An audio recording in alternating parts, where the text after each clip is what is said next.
back in the mid-1980s through the mid-1990s, I pastored a congregation of the Christian Church Disciples of Christ in Houston. That was part of the coastal plains area of the Christian church, and for the bulk of my time there, Frank Mabee of blessed memory was my area minister.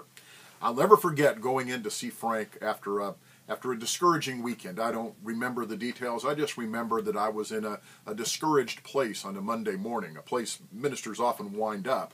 So I went down to see Frank, to have a cup of coffee with him, and to unburden my soul. And no sooner had I begun to tell him everything that was wrong with the church, and everything that was wrong with me, and everything that was wrong with the ministry, he said, "Let's get up and go." And so we got up and left the office, got into his car, and he said, "Let's go find us a crucifixion, because we need to get our minds and our hearts, our attention off of ourselves, and we've got to see where God is, and we've got to get attached to what God is doing."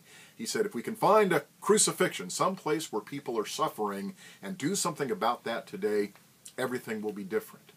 Well, in saying that, Frank was simply echoing the counsel of Carl Menninger, the psychiatrist, the Christian psychiatrist who has been so influential for so many.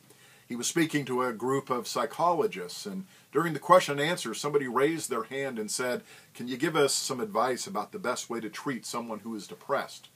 And rather than talking about medication, rather than talking about some kind of therapy, Dr. Menninger simply said, you ought to tell them to get out of their house, close their front door, go across the street, and go find someone who needs to be served.